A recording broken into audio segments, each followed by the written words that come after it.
हमारे चैनल को सब्सक्राइब करने के लिए सब्सक्राइब के इस बटन को ऐसे दबाएं, फिर नोटिफिकेशन पाने के लिए इस बेल आइकन को ऐसे प्रेस करें और नोटिफिकेशन को ऑन कर लें।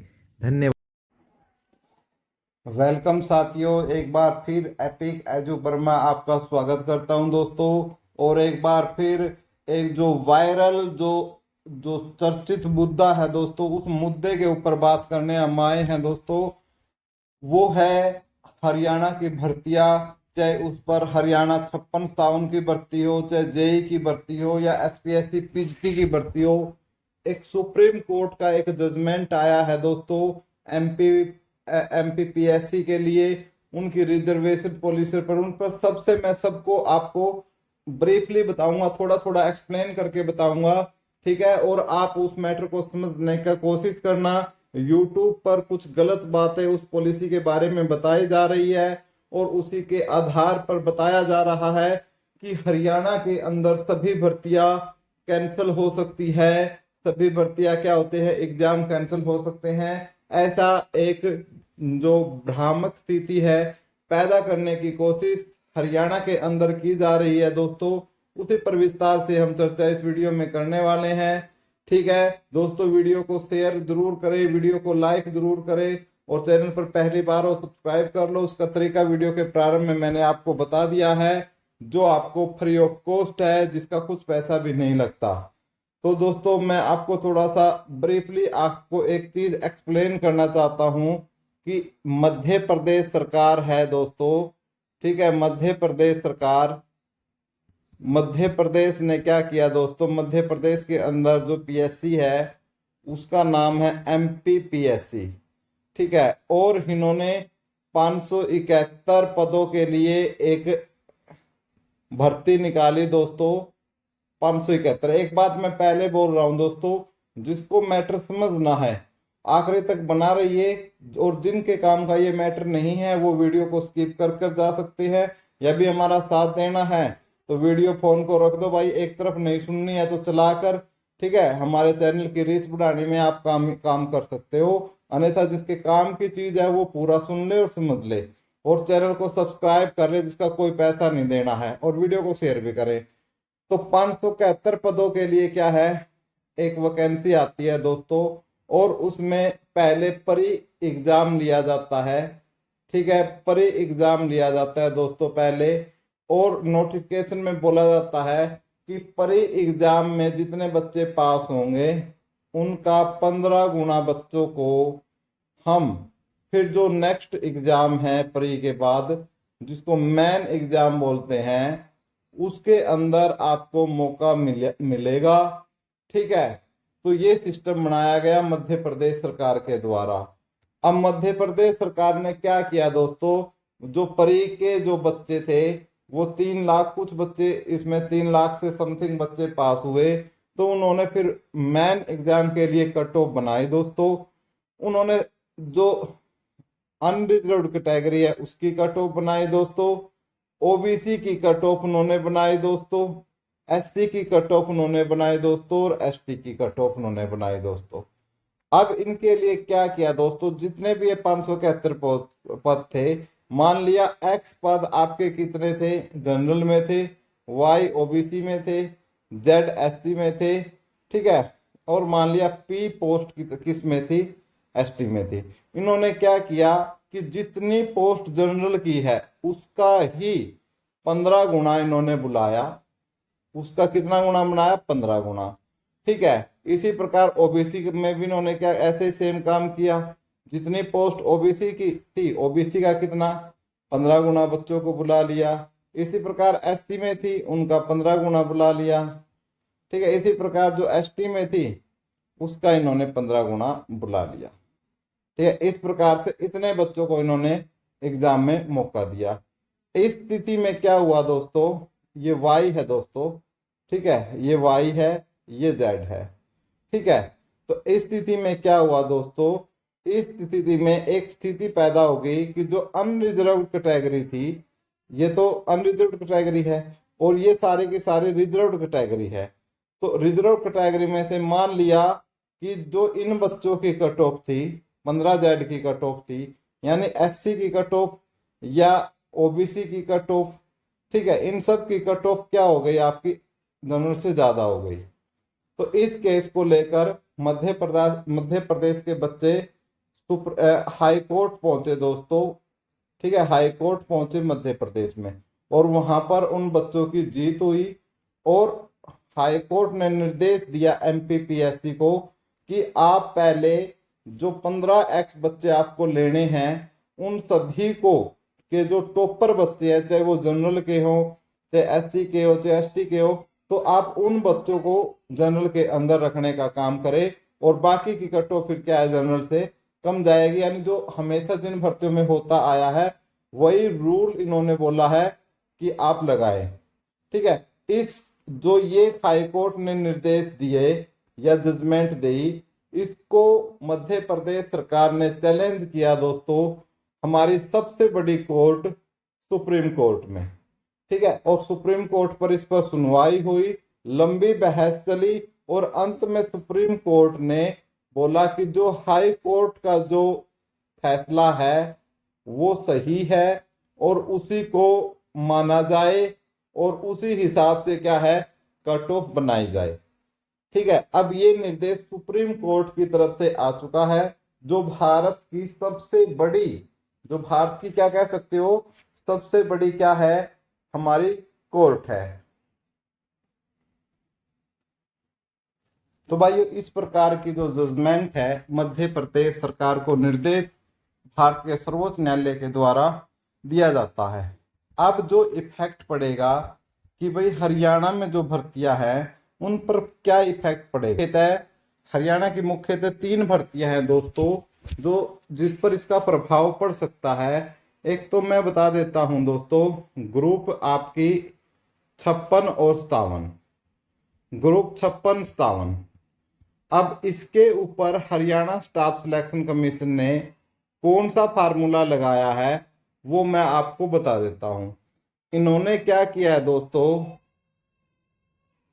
इन्होंने क्या किया है दोस्तों, जो आपकी जनरल की कैटेगरी, जो जनरल कैटेगरी है दोस्तों, जनरल कैटेगरी की यदि मैं बात करता हूं, ठीक है, या मैं बात करता हूं BC-A की, ठीक है, या BC-B की, या मैं SC की बात करता हूं, ठीक है। मैं इसे समझाने की कोशिश करूंगा आपको कि भाई जितनी भी वैकेंसियां हैं इन्होंने क्या किया कि मान लिया भाई हमारी कितनी भी वैकेंसियां हैं, मान लिया हमारी 100 वैकेंसियां हैं, ठीक है, हमारे पास कुल पद कितने हैं 100 हैं, 100 में से मान लिया 50 जनरल के हैं, ठीक है, मान लिया आपके 30 पद आपके BC-A के हैं, ठीक है, मान लिया 20 पद हमारे किसके हैं, 10 पद हमने मान लिया किसके हैं BC-B के हैं और 10 हमने मान लिया किसके हैं SC के। ऐसे हमने बांट लिया कि इतने इतने पद हैं। तो इनके लिए जो जनरल की कट ऑफ इन्होंने क्या बनाई है, इन्होंने क्या किया है कि जनरल के 4 गुना बच्चे उठाए, यानी कितने बच्चे उठाए इन्होंने 200 बच्चे यहाँ से उठा लिए, ठीक है। इसी प्रकार इन्होंने 4 गुना बच्चे उठा लिए यहाँ से। तो इनमें इन्होंने क्या पाया इसमें कि जो ये कट ऑफ बना रहे थे कि मान लिया जनरल की जो कट ऑफ है वो मान लिया कितनी गई आपकी 68 गई, ठीक है, और BC-A की जो कट ऑफ है इनकी कितनी चली गई, मान लिया 69 चली गई, ठीक है, और BC-B की कट ऑफ मान लिया 72 चली गई और SC की कट ऑफ मान लिया कितनी चली गई आपकी 67 चली गई। तो इन्होंने क्या किया दोस्तों कि जो जितनी जनरल की कट ऑफ थी ना, जो बाकी जो रिजर्व कैटेगरी थी इनकी कट ऑफ को भी जनरल के बराबर कर दिया, ठीक है, यानी इन्होंने -1 कम करके जिनके 68 नंबर थे ना उन तक बुला लिया, ठीक है। इसी प्रकार जैसे इसमें, अब जैसे इसमें 4 गुना से ज्यादा हो गए, मान लिया इसमें 6-7 गुना हो गए, अब इसमें 72 कट ऑफ थी, -4 नीचे करके 68 तक के बुला लिया, मान लिया इसमें 10 गुना बुला लिया, ठीक है। इस तरीके से इस पॉलिसी में लगी है। अब 67 है तो जनरल से कम है, तो इसमें इन्होंने जो 4 गुना है उतने ही बच्चों को क्या दिया, मौका दिया। ये पॉलिसी लगाई गई हरियाणा स्टाफ सिलेक्शन कमीशन के द्वारा, किसमें 56-57 में। अब मैं आपको दूसरी बताता हूं, एक और भर्ती थी हरियाणा स्टाफ सिलेक्शन कमीशन की, वो थी जेई की भर्ती। ठीक है, अब इसमें इन्होंने क्या लगाया, इन्होंने एचएसएससी ने बोला कि भाई हम तो जनरल में जितने भी पोस्ट है ना उसका ही 4 गुना बुलाएंगे। 50 पोस्ट है तो 50 का 4 गुना, हम तो सिर्फ 200 बच्चों को बुलाएंगे। ठीक है, बताता हूँ कैसे बुलाएंगे। और इस उसके बाद है आपका जैसे ईडब्ल्यूएस है, तो चलो ईडब्ल्यूएस हमने वहां नहीं एग्जाम्पल में लिया नहीं है। ठीक है, और उसके बाद बीसीए है, बीसीबी है, ठीक है, और एससी है। ठीक है, इस प्रकार से कि भाई जनरल में जितने कैंडिडेट हैं, ठीक है ना, मान लिया कि जनरल में जितने भी कैंडिडेट हैं हम उतने ही कैंडिडेट को बुलाएंगे। जैसे यहाँ पर एग्जाम्पल हम लेके चल रहे हैं कि यहाँ पर हमारे कितनी सीट है कि 110 सीट है, जिसमें से 50 तो हमारी किसकी है, जनरल की है। ठीक है, और हमारे 30 पोस्ट आपकी ये है, 10 ये है, 10 ये है, और 10 ही मान लिया ईडब्ल्यूएस की है। तो इन्होंने क्या किया दोस्तों, इन्होंने क्या किया कि पहले जो इनमें से टॉपर बच्चे थे ना, जो चाहे आपके ये रिजर्व कैटेगरी हो चाहे अनरिजर्व कैटेगरी हो, सबके जो टॉपर बच्चे थे ना, टॉपर बच्चे, उन टॉपर बच्चों को 200 बच्चों को इन्होंने उठा लिया और फिर इनकी कट ऑफ बना दी। अब इनकी कट ऑफ इससे क्या रह गई, कम रह गई।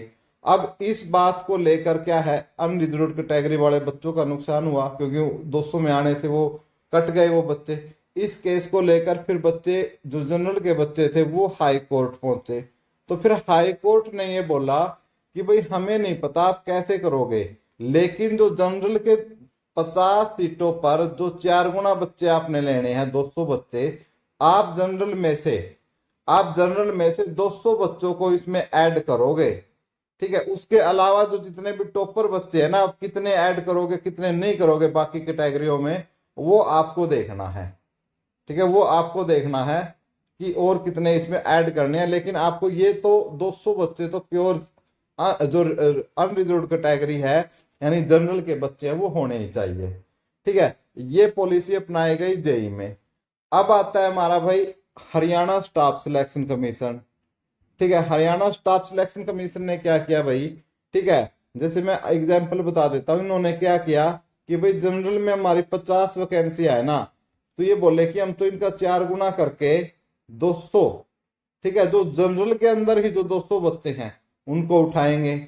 इसी प्रकार जो ईडब्ल्यूएस की 10 पोस्ट है इनका 4 गुना करके, ठीक है, जैसे 40 बच्चे बन गए तो इन 40 बच्चों की हम क्या है इसी कैटेगरी में से इनको उठाएंगे।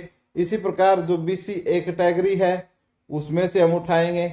इसी प्रकार जो बीसी बी कैटेगरी है उसमें से हम उठाएंगे। इसी प्रकार जो एससी कैटेगरी है एससी में से ही उठाएंगे। ठीक है, इस प्रकार की पॉलिसी अपनाई गई। अब एक जो मामला आया, एक प्रोमिला नाम की हमारी बहन है, ठीक है, वो है पीजीटी मैथ की, ठीक है, पीजीटी मैथमेटिक्स की। अब हुआ क्या भाई, ये जो है ये बीसी बी कैटेगरी से संबंध रखती है। तो हुआ क्या भाई, जनरल की कट ऑफ तो चली गई कितनी, इस केस में 38, और बीसी बी की जो कट ऑफ है वो चली गई कितनी, 40। अब जो ये बच्ची थी भाई, ठीक है, अब जो ये बच्ची थी इसके मान लिया जनरल से ज्यादा नंबर थे, मान लिया इसके 39 नंबर थे, ठीक है, जनरल से ज्यादा थे, फिर भी इसका नाम मेन एग्जाम के लिए नहीं आया। तो इसने क्या किया भाई, इसको केस कर दिया पंजाब और हरियाणा हाई कोर्ट में। ठीक है, कि इसने बोला कि मेरे तो जनरल से ज्यादा नंबर है, ठीक है, फिर भी मेरा क्या इसमें नाम नहीं आया। तो इसने सिंगल बैच में क्या है प्रोमिला ने केस को जीत लिया। फिर एचपीएससी क्या है इस बैच को जो इस केस है इसको डबल बैच में लेके चली गई, जिसको 30 अप्रैल को सुनवाई होनी थी दोस्तों, लेकिन किसी कारण से उस पर सुनवाई नहीं हुई। एजी साहब नहीं आए, लीगल टीम नहीं आई, और नेक्स्ट डेट उसकी अब दे दी गई है 15 मई को। ठीक है, अब 15 मई को इसके ऊपर फैसला आना है दोस्तों। अब ये देखो, ये तो एचपीएससी ने अपनाई है ये पॉलिसी, आप समझ चुके होंगे क्या केस है, प्रोमिला ने क्या केस किया है वो भी समझ गए होंगे। ठीक है, ये जेई के ऊपर अपनाई गई है, समझ गए होंगे। फिर भी डाउट है तो आप मेरे से कमेंट कर सकते हो। ये ग्रुप 56-57 पर अपनाई गई पॉलिसी है, ये भी आप समझ गए होंगे। ठीक है, और ये मध्य प्रदेश का केस है जिसमें एमपी पीएससी ने जो तरीका अपनाया है वो, और जो कोर्ट ने उनको कहा है वो। ठीक है, अब सुप्रीम कोर्ट है दोस्तों, अब जो सुप्रीम कोर्ट है दोस्तों, जो वैसे नॉर्मली क्या है, मैं आपको नॉर्मली बात बताता हूं दोस्तों, जो हाई कोर्ट्स होते हैं दोस्तों, हाई कोर्ट जो आम तौर पे जो फैसला सुप्रीम कोर्ट दे देता है उसको फॉलो करते हैं, जो भी जज होते हैं उसको फॉलो करते हैं। आप ये तो मैंने high court to supreme court देखा, यही मामला रिवर्स भी होता है, जो supreme court to high court भी होता है, यानी जो फैसला हाई कोर्ट ने दे दिया है बहुत कम चांस होते हैं कि सुप्रीम कोर्ट उनको बदले, जब तक उसके ऊपर कोई ठोस सबूत नहीं मिल जाता। ठीक है, इसलिए आपने देखा होगा कि एमपीपीएससी का जो फैसला हाई कोर्ट ने सुनाया था वही फैसला सुप्रीम कोर्ट ने भी बकायदा उसको कायम रखा है। ठीक है, अब दोस्तों हमारा जो हरियाणा और पंजाब हाई कोर्ट है दोस्तों, ठीक है, अब देखते हैं वो क्या तरीका अपनाता है, क्या इस पर बहस होती है, और एजी जो हमारे जो एडवोकेट जनरल साहब है बलदेव महाजन, वो क्या मजबूत दलील इसके ऊपर रखते हैं दोस्तों कि हो सकता है कि कोई भी भर्ती कैंसिल ना हो, कि ऐसे पॉइंट दे दिया जाए या कोई ऐसी विशेष शक्ति का प्रयोग एडवोकेट जनरल या हरियाणा सरकार कर ले कि भाई एग्जाम हो चुके हैं, ना ही तो जेई का कैंसिल हो, ना ही आपका क्या है 56-57 कैंसिल हो, और ना ही आपका जो पीजीटी का कैंसिल हो। ठीक है, लेकिन सब कुछ किस पर निर्भर करेगा दोस्तों, जब तक पंजाब और हरियाणा हाईकोर्ट का डिसीजन नहीं आ जाता तब तक ये आपका situation same to same Haryana में बनी रहेगी। अब कोई आपको बोलेगा कि भाई नहीं वो कैंसिल हो गया, अभी तक कुछ भी डिसीजन नहीं आया है, आप 15 मई तक का इंतजार जरूर करें दोस्तों। ठीक है, तभी आपको सटीक जानकारी दी जाएगी। हमारा प्रयास एक ही रहता है कि आपको एक सटीक जानकारी हम दे, ताकि आप जो भ्रम पैदा किया जाता है वीडियो को वायरल करने के चक्कर में बड़े बड़े यूट्यूबरों द्वारा, कि उनको व्यूज लेने होते हैं, क्योंकि उन पे ज्यादा व्यूज आएंगे, ज्यादा लोग उनसे जुड़ेंगे, तो उनको बैच बेचने होते हैं फिर अपने ज्यादा उसी हिसाब से। तो दोस्तों हमारा काम है सटीक जानकारी देना। कुछ तो भाई साहब ऐसे चैनल है जिन्होंने टारगेट कर रखा है, मैंने तो आज 4 वीडियो डालनी है, 3 वीडियो डालनी है, चाहे उनके पास कुछ भी मैटर ना हो, फिर भी भाई साहब उनको वीडियो बनानी है, झूठी वीडियो, फ्रॉड वीडियो। और उनके कमेंट जाके देखोगे ना, मतलब बच्चे भी मजे लेते हैं उनके नीचे, लेकिन भाई उनको क्या पैसा कमाना है, अर्निंग करनी है, प्रमोशन करने हैं, ठीक है, बैचों के। तो दोस्तों हमारा ऐसा काम नहीं है, हमारा काम आपको सटीक जानकारी देना, इसीलिए ये चैनल बनाया गया है। चैनल को सब्सक्राइब कर ले, वीडियो को लाइक शेयर फेसबुक पर, ट्विटर पर और टेलीग्राम पर जरूर करें। Thank you.